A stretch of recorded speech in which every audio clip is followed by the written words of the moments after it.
No trucks yet, no warehouses the size of small cities, no face recognized on every continent on Earth, just a garage, a desk bolted together out of a door and two sawed-off planks.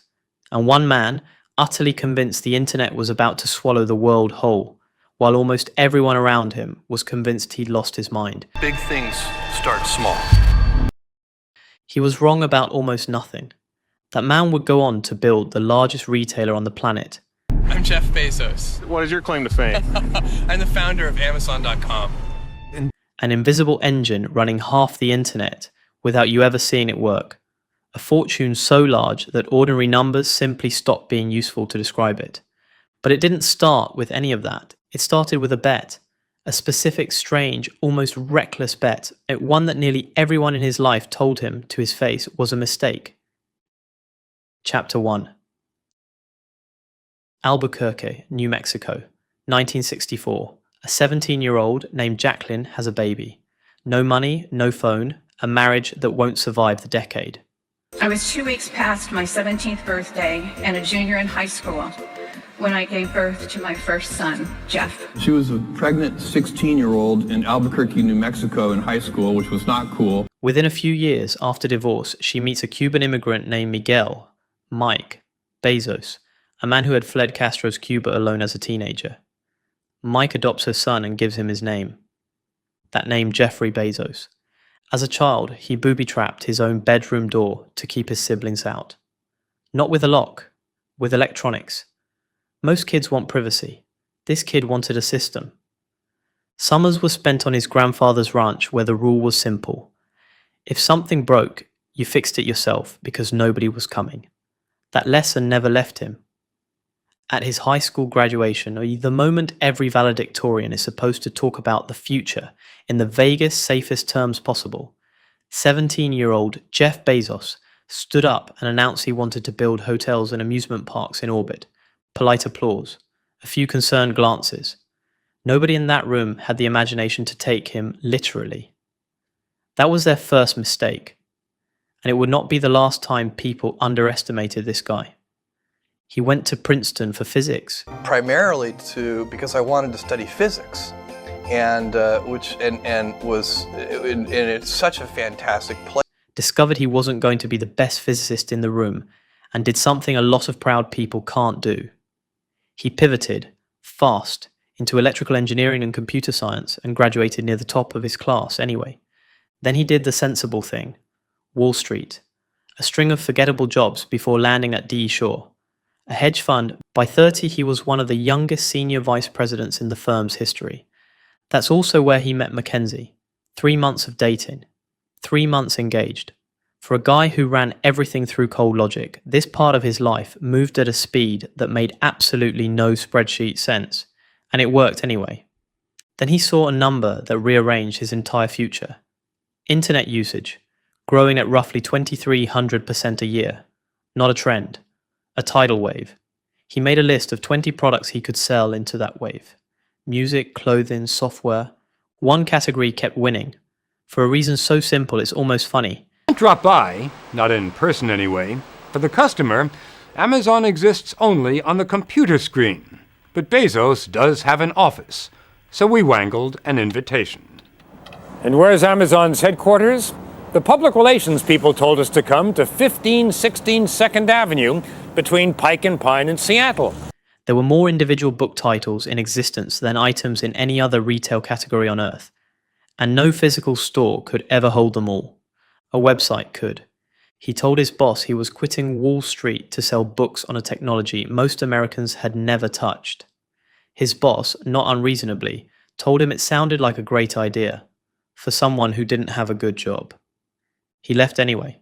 He'd later describe the math he used to make the call as a regret minimization framework. Picture yourself at 80, looking back.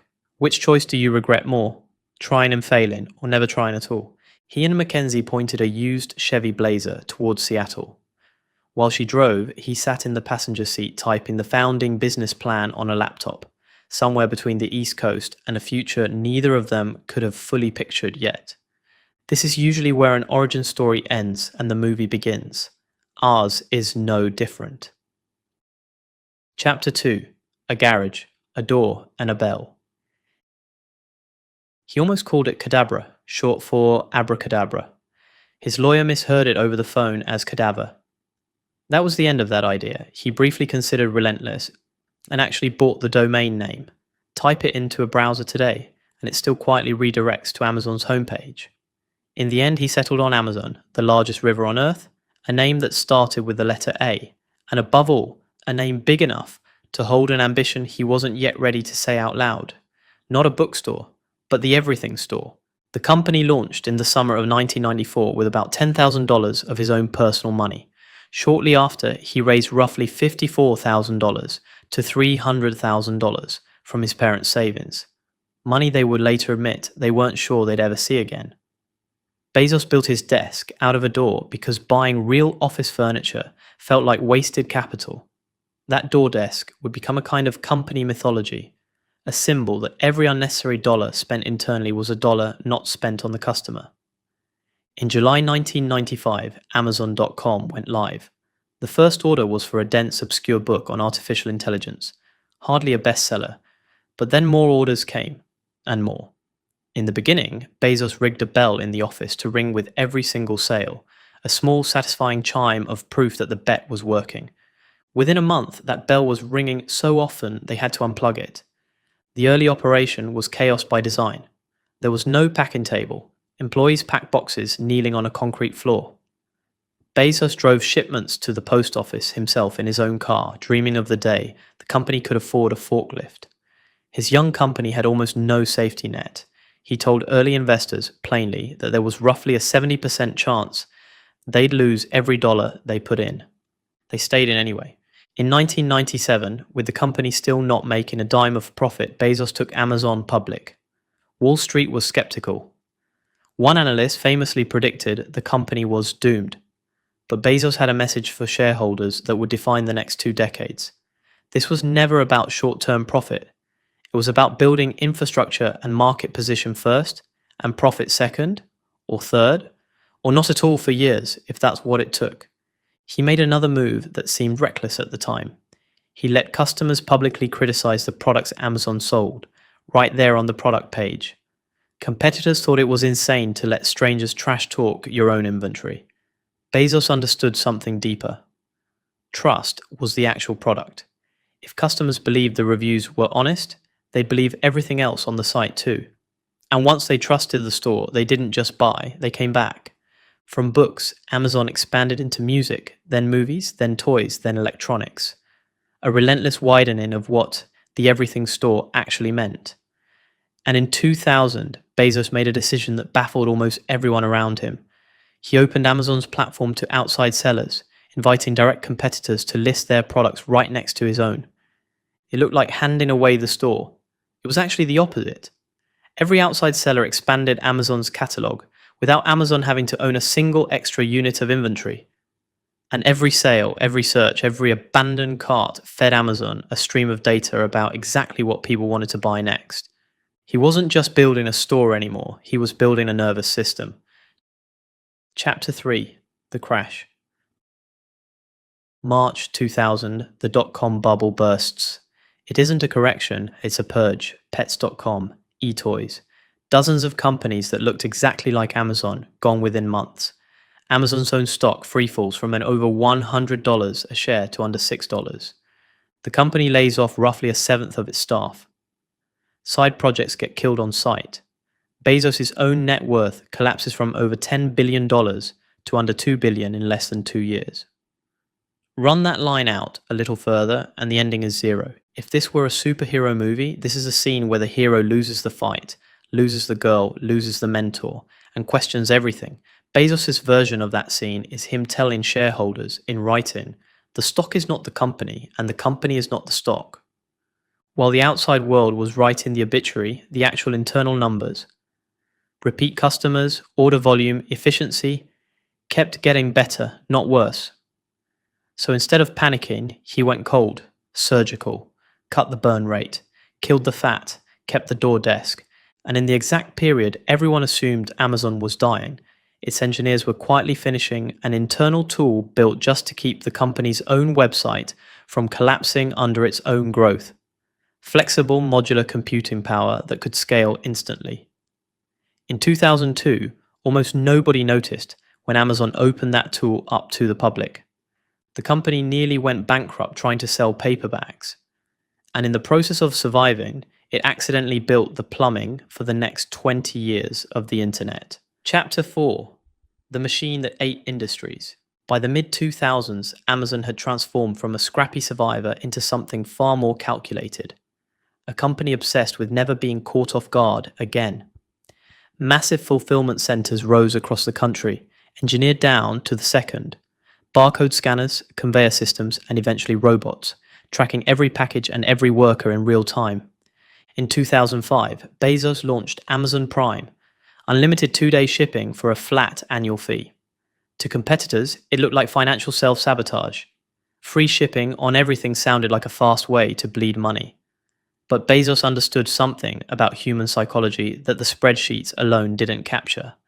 Once customers paid for Prime, they stopped comparison shopping. They wanted to get their money's worth. Loyalty wasn't earned, it was engineered. Then came the Kindle in 2007, clunky, criticized, and hugely popular anyway. It let Amazon control not just where people bought their books, but the format the books themselves lived in. Independent bookstores, already strained by online competition, began closing at an accelerating rate. One by one, retail institutions that had dominated American shopping for generations began to fold under pressure that Amazon had helped create. Even Walmart, long considered untouchable, was forced to rebuild large parts of its own business just to keep pace. Inside the company, the culture matched the intensity. PowerPoint presentations were banned in meetings in favor of dense, 6-page written memos. A system designed to force real thinking instead of persuasive slides. Bezos' internal philosophy became something close to doctrine. Good intentions don't accomplish anything. Only systems and mechanisms do. But the same machine that delighted customers began drawing serious criticism from the people caught inside it. Independent sellers on Amazon's marketplace began noticing an unsettling pattern. When one of their products started selling well, a nearly identical Amazon-branded version would often appear beside it, cheaper and pushed higher in search results. Amazon denied doing this deliberately. To many sellers, it looked like the platform was quietly studying its own tenants and then competing against them with their own data. At the same time, investigations into Amazon's fulfillment centers described grueling productivity quotas, workers walking miles a day to meet delivery targets, and reports of employees collapsing from heat and exhaustion in poorly ventilated warehouses. Amazon pushed back on the characterizations and pointed to wages, benefits, and safety investments.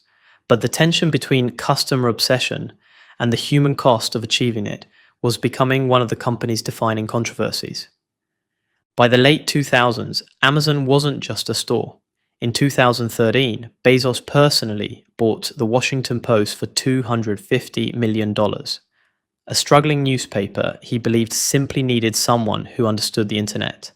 In 2017, Amazon acquired Whole Foods for nearly $14 billion, instantly turning hundreds of physical grocery stores into logistics nodes for the broader Amazon network. Amazon Web Services, meanwhile, had quietly become the invisible backbone running behind Netflix, major streaming platforms, government agencies, and thousands of businesses who had no idea how deeply they now depended on a company that had started out selling paperbacks. Chapter 5: The Reckoning. With that much power came the thing every empire eventually attracts: scrutiny. Lawmakers on both sides of the political aisle began asking harder questions about whether Amazon's dominance over its own marketplace crushed the small sellers who depended on it, about labor conditions in its warehouses, about a company large enough to touch nearly every corner of the economy, while paying, in some years, close to nothing in federal taxes. In 2020, for the first time in his career, Bezos was summoned to testify before the United States Congress. The founder of the Everything Store, sitting calmly in front of a panel, demanding to know exactly who all of that power actually served. Then, in February 2021, without scandal or crisis, Bezos announced he was stepping down as CEO, handing the company to Andy Jassy, the executive who had built Amazon Web Services from scratch. After 27 years, the man who once packed boxes on his knees on a concrete floor walked away from day-to-day control of the machine he'd built. His personal life became public in ways he hadn't planned, including the most expensive divorce settlement in history, after which his former wife became one of the most prolific philanthropists of her generation, giving away billions of the fortune she'd walked away with. Conclusion: Beyond Earth. And Bezos didn't retire. He returned to the obsession he'd had since he was a 5-year-old boy watching a man walk on the moon, space. His rocket company, Blue Origin, quietly funded for over a decade, became his central focus. Reusable rockets, lunar landers, and a genuinely strange, sincere ambition to move heavy industry off the planet entirely, to protect the finite Earth he'd written about in a high school valedictorian speech decades earlier. It's tempting to see Amazon as the whole story: the garage, the door desk, the crash, the empire. But for the boy who once stood in front of his graduating class and talked about space hotels, Amazon may end up being remembered as something smaller than the goal itself. Not the destination, but the fortune required to build the next one.